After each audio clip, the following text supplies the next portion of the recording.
आली मकाम हज़रत इमाम हसन रज़ी अल्लाह ताला अन्हो का यौम विलादत है।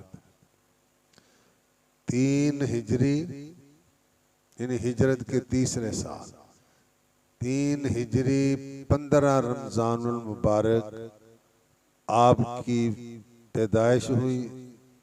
सैयद आलम सल्लल्लाहु अलैहि वसल्लम ने अजान पढ़ी, गुट्टी दी, नाम रखा और 7वें दिन अकीका फरमाया और जो बाल मंडवाए गए उसके बराबर चांदी तकसीम फरमाई।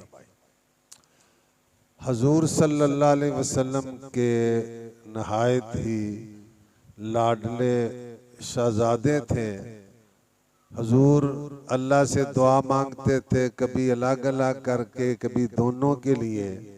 अल्लाहुम्मा इन्नी उहिब्बुहुमा, ऐ अल्लाह मैं इनसे मोहब्बत करता हूँ। फ़अहिब्बाहुमा, तू भी इनसे मोहब्बत कर। व अहिब्बा मैं युहिब्बुहुमा, और जो इनसे मोहब्बत करता है तू उनसे भी मोहब्बत फरमा। बल्कि हजूर फरमाते थे, हुमा रेहाना, या ये दोनों मेरे फूल हैं। फ़यज़ुम्मुहुमा व यशुम्मुहुमा, हजूर दोनों को सीने से लगाते थे और फूल की तरह सूंघते थे। क्या बात रज़ा उस चमनिस्तान करम की, चमनिस्तान बाग को कहते हैं।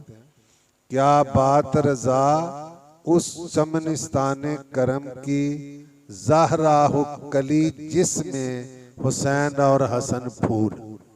ज़हरा हो कली जिसमें हुसैन और हसन फूल।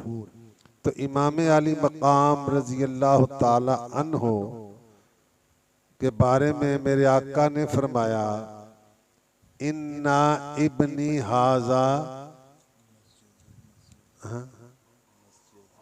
इन्ना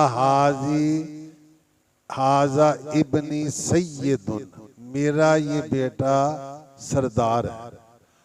अल्लाह करीम इसके जरिए मुसलमानों की 2 बड़ी जमातों के दरमियान सुलह कराएगा। तफसील में जाए बगैर इससे मालूम हुआ कि जो कुछ आइंदा होने वाला है अल्लाह के बताने से अल्लाह के महबूब जानते हैं। हक ने किया तुमको आगाह सबसे, अल्लाह ने बताया, अपने आप नहीं। हक ने किया तुमको आगाह सबसे, 2 आलम में जो कुछ खफी व जली है। तो आप नहायत ही इबादत गुजार थे। आपने 25 हज पैदल फरमाए। हालांकि सवारियां साथ होती थी, मगर आप मैदान अरफात, मिना, मुजदलफा, ये सारा सफर पैदल फरमाते थे। तो आप इससे अंदाजा लगा सकते हैं कि आप में इबादत का ज़ौक और शौक कितना था। और आपको सैयदुल अस्खिया कहा जाता था, सखियों के सरदार।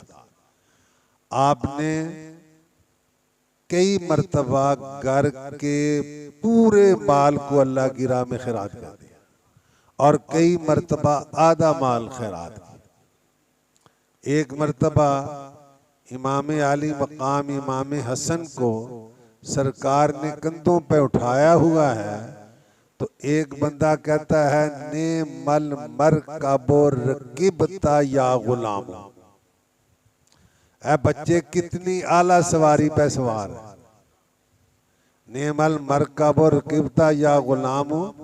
तो आगे से मेरे आका ने फरमाया, ने मर राकिबो, ये भी देखो सवार कितना अच्छा है। वो हसने मुजतबा सैयदुल अस्खिया, सखियों के सरदार।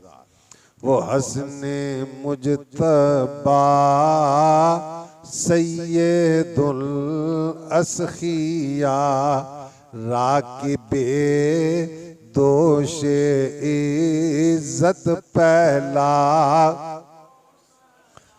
मैंने दस दी राकिब मैंने सवार, दोष मैंने कंधा, इज्जत अजमत वाला शान वाला, शान वाले कंधों पे सवार होने पे अल्लाह लाखों सलाम नाज़िल फरमाए।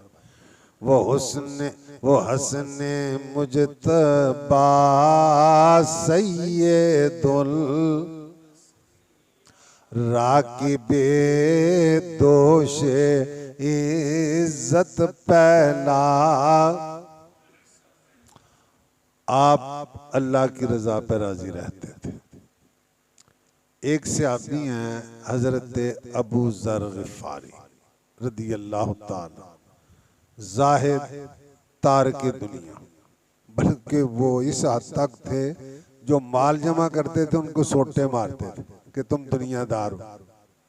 तो चूंकि ये निज़ाम नहीं चलता तो हजरत उस्मान गनी ने उनको शहर से बाहर डेरा बना कर दिया था कि तुम्हारा शहर में गुजारा नहीं होता। तो हजरत अबू ज़र फरमाते हैं मुझे दौलत से फकीरी ज्यादा प्यारी, सेहत से बीमारी ज्यादा प्यारी। सानू सारे उल्टा ना, मगर बड़ों की बड़ी बात ही होती, इसलिए कि बीमारी में अल्लाह याद ज्यादा रहता है और गरीबी में भी याद यकीनन ज्यादा रहता है। तो वो फरमाते हैं मुझे अमीरी से फकीरी प्यारी है, सेहत से बीमारी प्यारी है। तो जब ये बात इमाम अली मकाम में हसन को पता चली तो आपने फरमाया अल्लाह अबू ज़र ग़फ़ारी पर रहम करे, हमें ना बीमारी प्यारी है, ना सेहत प्यारी है, न दौलत प्यारी है, ना फकीरी प्यारी है। जिस हाल में अल्लाह रखे वो हालत हमें प्यारी है।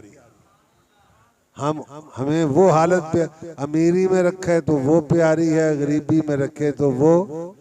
तो ये होता है रजा, यानी अपने आप को फना फिल्ला करना। फना जैसे बेलोल तना उनका मज़ार भी बगदाद शरीफ में है। हारून रशीद के वो जमाने में मजजूब बुजुर्ग थे।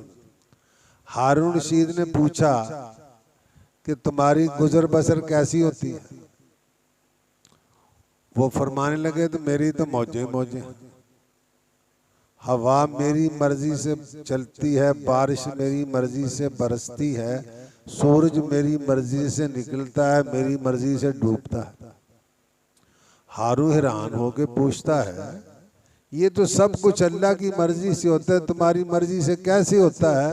उन्हें फरमाया आपां दी मर्जी है ही कौन ही, जो अल्लाह दी मर्जी हो साडी मर्जी है।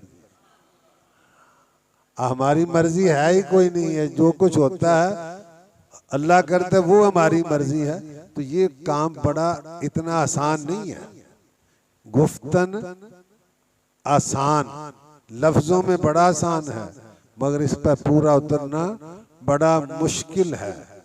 राजी और बरजादे रहना बड़ा ही औखा काम है। तो बहरहाल ये बड़ों की बातें ना। हजरत इमाम हसन रजी अल्लाह ताला, आप एक बाग में तशरीफ ले गए, खजूरों का बाग था, सारे दरख्त खुश्क हो चुके थे।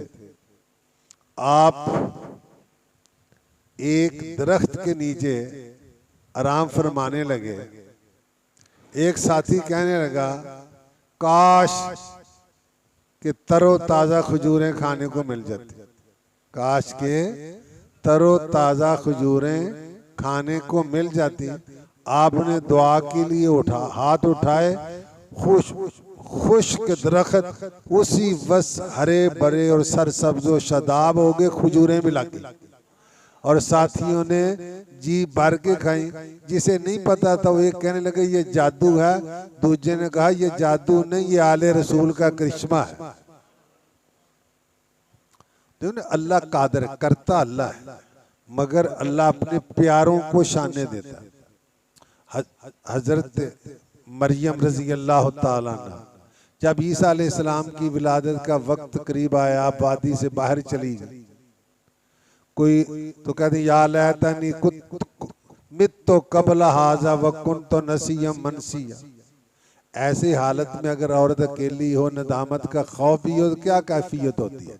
कहते हैं या अल्लाह काश के मैं इससे पहले मर गई होती और मेरा नाम निशान भी लोग भूल गए होते। तो अल्लाह की तरफ से आवाज आई वहुज़्ज़ी इलैके बिजिज़्इ नख़लाते तो साकित अलैके रोता बन जनी। ये तो कुरान है ना। फरमाया ऐ मरियम ये खजूर के तने को हिलाओ।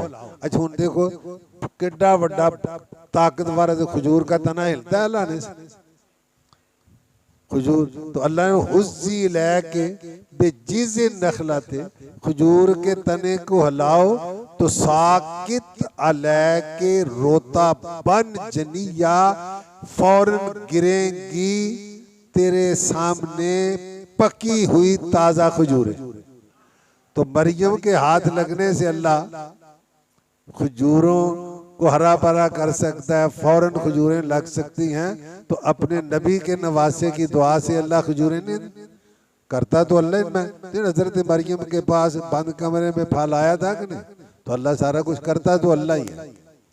एक बंदा आपके पास आया, कहने लगा हुजूर मेरी बीवी दर्द ज़े में मुब्तला है, विलादत का वक्त है, दुआ करो अल्लाह मैनू तंदुरुस्त सेहतमंद लड़का अता फरमाए। आपने फरमाया घर जाओ, जैसा तू चाहता है अल्लाह ने तुझे वैसे ही बेटा दिया है और वो बड़ा होकर मेरा जानिसार और खिदमत गुजार हो। वो घर पहुंचा तो देखकर हैरान रह गया, जैसे इमाम आली मकाम ने फरमाया था तंदुरुस्त बच्चा है और यकीनन बाद में आपका खादिम व जानिसार फरमा बरदार भी हो। अल्हम्दुलिल्लाह।